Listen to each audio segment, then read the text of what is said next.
ቀጠሮ እንደነበረ ሁላችንም በጉጉት ስንጠብቅ የነበረው ነበረ። ግን በጣም ያሳዝናል። ከባድ ነው።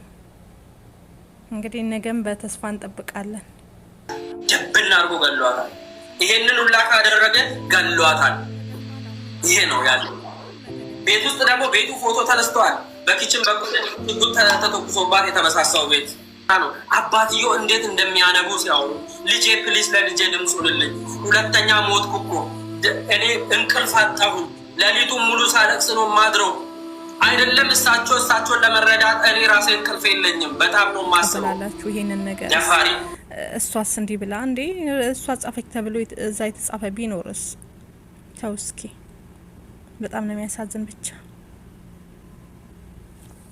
እውነት ከባድ ነው በጣም። እኔ ማለት በጣም አናዶኛል፣ ስሜታዊ አድርጎኛል። ምክንያቱም ብዙ አይነት ነገሮች እንግዲህ 15 ሰው ቀጠሮ 15 የሰው ምስክሮች አግኝቻለሁ። 16 ነው የሚያስፈልግ፣ ያኔ አንድ ሰው ይቀራል እንደማለት ነው። እና አሁንም ደግሞ የፎረንሲክ ምርመራው አልወጣልኝም። ስለዚህ ተጨማሪ ቀጠሮ ማለት ነው። በጣም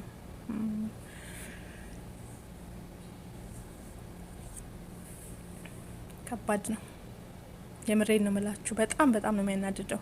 አስባችሁታል? ቤተሰብ ምን አክል የልጃቸውን መብት ፍትህ እየፈለጉ እንደሆነ ምን አክል ጓግተው እንደሚጠብቁና እንዴት ነው አልደረሰልኝም። የአበሻ ቀጠሮ የሚባለው ይሄ እኮ ነው። በቀጠሯችንና በሰዓታችን የማንገኝበት እንዴት ነው አልደረሰልኝም? ምን ማለት ነው? ስንት ጊዜዋ ነው ህይወቷ ካለፈች ልጅና ምን እየተደረገ ነው? ወዴት እየተደረገ ነው ያለው ነገርስ? እንዴት እየሆነ ነው አልገባኝም። ብቻ ለማንኛውም ነፍስ ይማር እህታችን። በጣም ያሳዝናል። ቤተሰቦችሽን እግዚአብሔር አምላክ ያጽናናልሽ። በምን ይጽናናሉ? ሲጀመር የሚያጽናና ቃል የለም። በጣም ከባድ ነው የእውነት ለመናገር በጣም ነው የሚያናድደው። ይሄ ሁሉ ነገር እያለ እንዴት አልደረሰልኝም? እሳት ላይ ጥዶ ማብሰል ነው እንዴ? ምክንያቱም ብዙ ነገሮች መረጃዎች እየወጡ ናቸው እና አሁንም ደግሞ የዋስ መብት እየጠየቀ ነው። ሲቀጥል ደግሞ ኮንሰርት ይዘጋጅልኛል የተባለው እሱም ውሸት ነው፣ ሀሰት ነገር ነው እየተባለ ነው። እሱ አላለም እያሉ ነው። እንግዲህ ያው ሚዲያ ላይ ሰዎች ውሸት ነገር ያመጣሉ። ሲጀመር ሰማን አየን እያሉ ውሸት እንደሚያመጡ ሁላችንም እናውቃለን።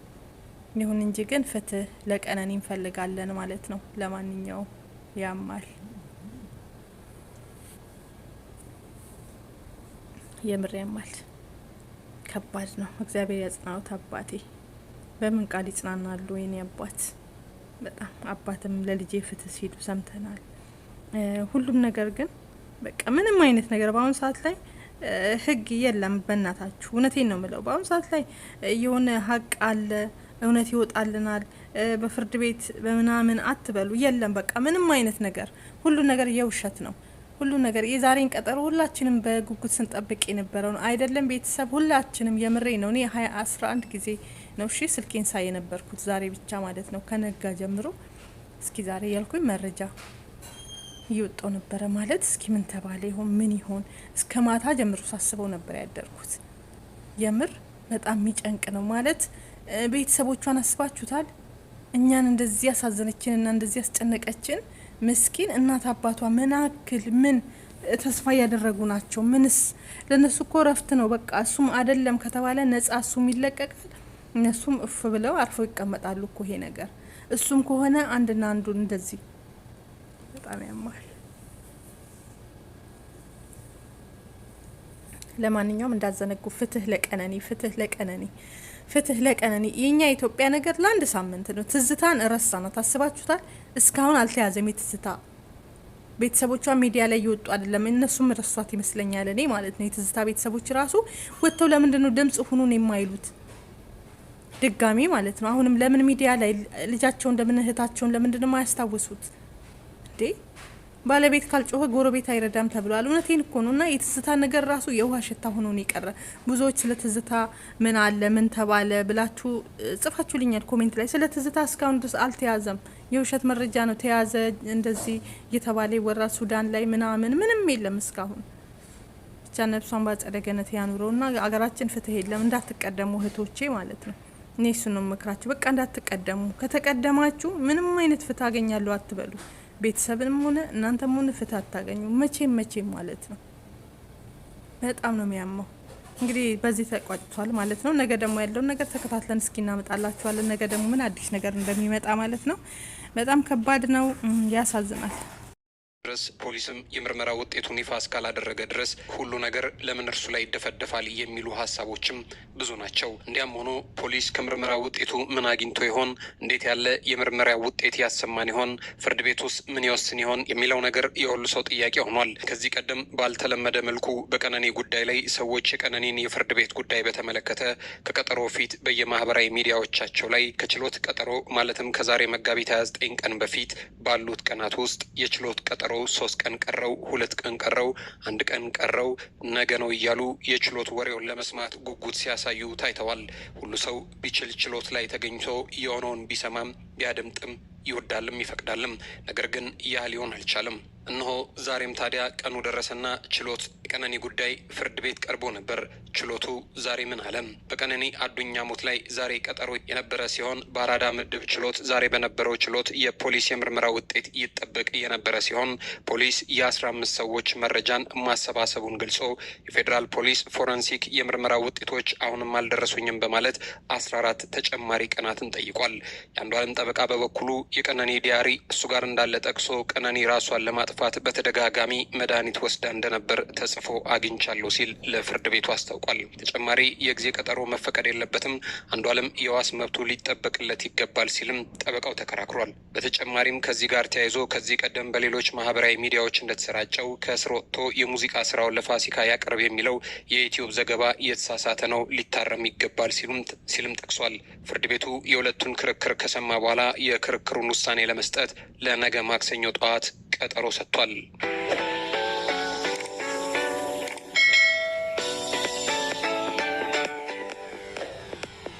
ፍርድ ቤት ላይ የነበረውን ጉዳይ በተመለከተ ሌላ ጥላያም የተባሉ ግለሰብ የችሎት ውሎን በተመለከተ ከዚህ ቀደም በማህበራዊ ሚዲያቸው ላይ እንዲህ ሲሉ አሉ ያሉትን ችግርና ቅሬታቸውን ነበረ።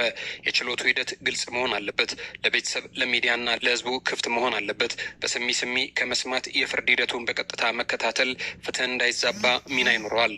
ባለፈው እንደተደረገው አይነት ችሎቱን ከሰዓት ነው ብሎ ሰው ሳያውቅ በጠዋት የማካሄድ ነገርም ለቀጣዩ መደገም የለበትም። እነዚህ ትናንሽ የሚመስሉ ስራዎች የፍርድ ሂደቱ ላይ አመኔታን ይሸረሽራሉ። የአጫሉ ግድያን በተመለከተ የነበረው ችሎት ለህዝቡ ብቻ ሳይሆን ለቤተሰቡም ዝግ ተደርጎ ነበር። ሚዲያዎችም ከጠበቆች ያገኙትን ከመዘገብ ውጪ በችሎቱ መታደም አልቻሉም ነበር።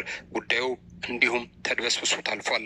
ታዲያም አሁን የቀነኒ ጉዳይ ቢያንስ ፖለቲካ አይደለም። በባለፈው ችሎት ላይ ፖሊስ የስልክ ምልልስና የፎረንሲክ ምርመራ አልደረሰኝም ብሎ ነበር። የምርመራ ውጤት ይዞ እንደሚቀርብ ይጠበቃል ሲሉ ከቀናት በፊት ከችሎት ጋር ተያይዞ ያላቸውን ቅራኔ አሰምተው ነበር።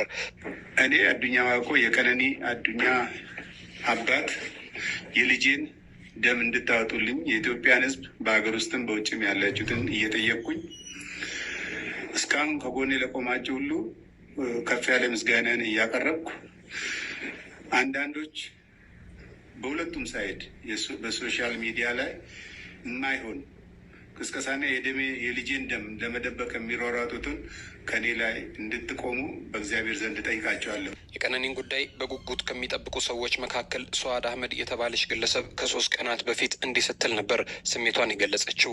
መጋቢት 29 ቀን የተያዘው የፍርድ ቤት ቀጠሮ 3 ቀን ቀርቶታል። እንደ አውሮፓውያን አቆጣጠር በ2015 በኢትዮጵያ በተደረገ ጥናት መሰረት ከ4 ትዳር በ3ቱ ውስጥ ሚስት በትዳር አጋር የሚደረግ አካላዊ ጥቃት ሰለባ ነች። እንዳለመታደል ሆኖ ዓለማችን በኢእኩላዊነት እየተሞላች ነች። ከነኚህ አንዱ የጾታ ኢእኩላዊነት ነው። በአባታዊ ስርዓት ማህበር ላይ የተመሰረተው ማህበረሰብ ወንዶች ሁልጊዜም ከሴቶች የበለጠ ተጠቃሚነት እድል እንዲኖራቸው አስችሏል። ይህ በእያንዳንዳችን ቤት ይጀምራል። ለሴት ልጆች የማይፈቀዱ ለወንድ ልጆች የሚፈቀዱ ነገሮች ብዙ ናቸው። እነዚህ ነገሮች አንዳንድ ጊዜ ወንዶች አረመናዊ ድርጊቶችን ሲፈጽሙ እንኳን ማስተባበያ ፍለጋ እስከ ጥግ እንዳንሄድ ያደርጉናል። በባሏ ቁጥጥር ስር ሆና በጉልበት እየተሰቃየች ያለችን ሴት ሳይቀር ለምን ጥላው አልሄደችም ብለን ለመውቀስ ይዳዳናል። በቁጥጥር ስር አድርጎ ከሚያሰቃያት ለምን ነጻ ነጻነቷን አልሰጣትም ብለንም እንጠይቃለን። በዚህ ላይ ደግሞ ለምን ጥላ አልወጣችም እያለ የሚወቅሰው ማህበረሰብም በትዳር ውስጥ ሚስት የሚደርስባትን በደል ችላ መኖርን የሚያንቆለጳጰስ አባታዊ ስርዓት ያለው ማህበረሰብ ነው። እናቶቻችን ችለው ነው የኖሩት የሚለውን አባባል እዚህ ጋር ልብ ይሏል። እንደ አውሮፓውያን አቆጣጠር በ2015 በኢትዮጵያ በተደረገ ጥናት መሰረት ከ4 ትዳር በ3 ውስጥ ሚስት በትዳር አጋር በሚደረግ አካላዊ ጥቃት ሰለባ ነች። የችግሩ ስረ መሰረት ለወንዶች የተለዩ እድሎችንና ሁሉም ይገባኛል ባይነትን በጎን ደግሞ ስሜታዊ አስተውሎትን ወይንም ደግሞ ኢሞሽናል ኢንቴሊጀንስ እንዳይኖራቸው አድርገን ስለምናሳድጋቸው ራሳቸውንም ሆነ የፍቅር አጋሮቻቸውን እንዲጎዱ ማድረጋችን ነው። ሁልጊዜም ተጎጂን ከመውቀስ የችግሩ ስረ መሰረትን አውቀን ለማስተካከል መሞከሩ የተሻለ ነው። ቀጣዩ የፍርድ ቀን 3 ቀን ቀረው ስትል ነበረም ዛሬን ስትናፍቅ የተናገረችው።